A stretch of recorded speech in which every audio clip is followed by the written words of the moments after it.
welcome to the Tropesheet. Today's show is The Mentalist. And today's trope is the MacGuffin. What the hell is a MacGuffin? A MacGuffin's a motivating element in a story that drives the plot forward, but really doesn't serve any other purpose. An example would be something like in a James Bond film, the secret documents, or in a heist film, some necklace that has disappeared, like in the Pink Panther diamond would be considered a MacGuffin. Right. So it's just a reason to let Peter Sellers jump around and be funny and get his wee cotton fans and things. Exactly. Yeah, okay, good. And Indiana Jones are Raiders of the Lost Ark. It's the Ark of the Covenant, even because it really doesn't mean anything to the show. It's just a reason for him to get chased by boulders. It does have a big hullabaloo at the end, but other than that. But it's just a tied-off MacGuffin. You know, it's like, all right, good. And, of course, probably the classic example of a MacGuffin that went bad, that went wrong, is Who Killed Laura Palmer. Was a great example of a writer writing himself into a right out of a show by mistaking his MacGuffin for actually a resolvable plot point. Something that people wanted to see resolved and would move on because he thought that his show was interesting for other elements like weird people in the Northwest, when in fact the only thing that people really gave a shit about was who killed Laura Palmer, and the log lady can go fuck herself.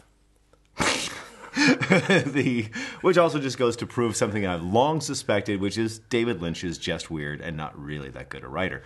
Pretty much. All right. So today's show, The Mentalist, has an obvious MacGuffin. Now, The Mentalist is about Patrick Jane, who is an ex-huckster, fraud, stage psychic, who has turned his powers ostensibly to good, but really to get revenge against the serial killer who killed his wife and child. Out of revenge. And then the MacGuffin, of course, is who is Red John, and will he ever catch him and get revenge? Right. Red John is essentially Moby Dick, and Patrick Jane is essentially Captain Ahab. So how does he actually move around on land if he's Moby Dick? Because I'm just confused by that part. See, this is actually from the next season, so forget about this as a big spoiler. He's not really a whale, I swear. Right. And they of course they ended this last season with an apparent solving of the MacGuffin, which would actually solve the reason for doing the show in the first place. Which I hope that they really don't plan to do. I mean, there is a precedent for writers writing themselves out of a show by doing stuff like that because they mistake it, but I don't think that they really have. I think that they put enough clues in there for you to know that it wasn't Red John, it was just another lackey. Which brings us to another kind of trope, the Xanatos gambit, which is usually a mark of bad writing, where the villain is just a little too good and all of his plans seem to end in his benefit, and the good guy never seems to get a victory. And at this point it's beginning to drag on a bit that he doesn't really have any information about Red John, and it's the end of season 2 or season 3 actually, and it's starting to drive me insane. Or more insane. And of course, what they've probably done is another trope, which is the false ending. The Disc 1 final dungeon. Your princess is in another castle. The classic Mario Brothers kind of ending that just drove you absolutely mad. Where you should know better. Of course, it's not over, but they've presented it so strongly that this is the end and that he's found Red John, that it's actually sort of a bit irritating, to be honest. Yeah, we'll see. It all comes down to how they handle it, which brings us to the important question. What has gone wrong in this show? Because it is a far from perfect show. Yeah, a lot of things have gone wrong. Things that have gone wrong are the environment is a little bit too sharp. They have too many resources at their fingertips with the CBI. The CBI is not really an institution that you can really buy or feel comfortable with. They haven't really established, and in season 3 even, what exactly it is and how it works and the dynamics that are at work within it. It's not a character in and of itself, which by this point it really should be. The CBI should be, a helper or herder, whereas right now it's just sort of ambiguous. Sometimes it's comedic with these sort of, hapless bureaucrats are running it, and then sometimes it's the cool Hightower that's running it, and it's just all kind of confused at this point.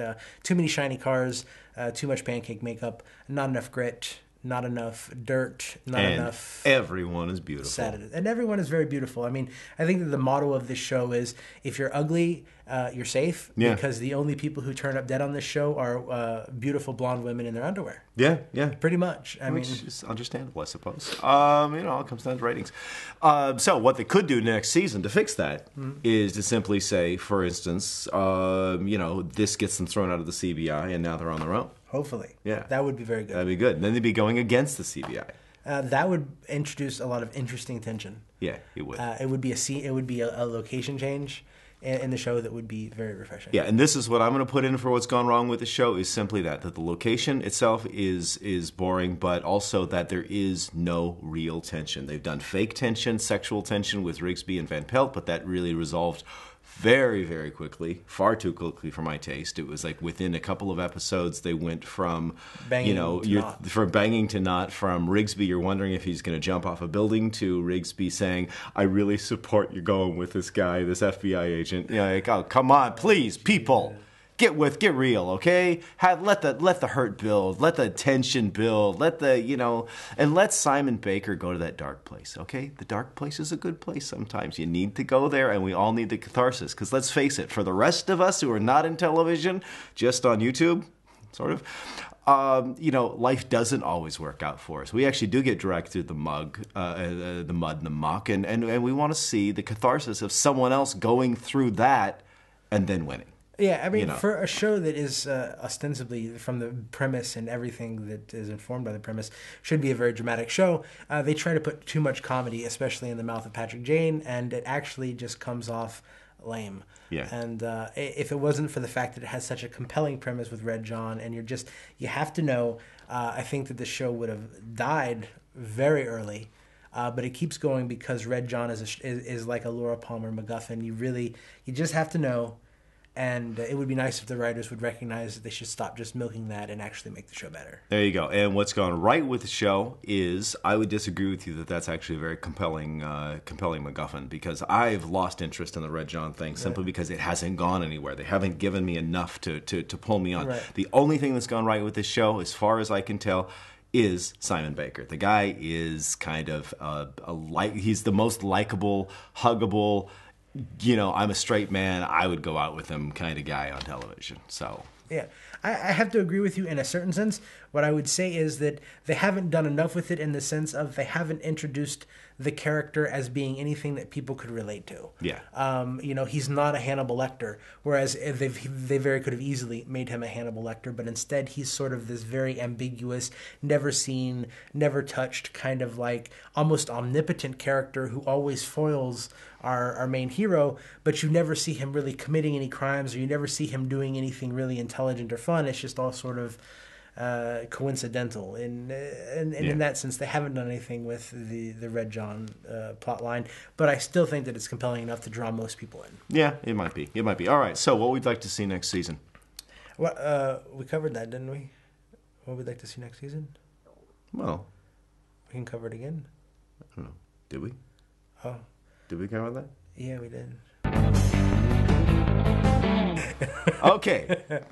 Now, to end up 25 words or less, your worst pitch. Bring It On meets Hannibal. A bunch of serial killer cheerleaders.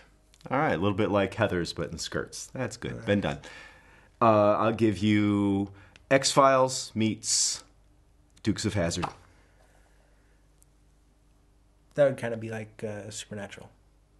Yeah, but with a little bit of humor, some good acting, and cut the incestuous homoeroticism. And that's it for... yeah, whatever.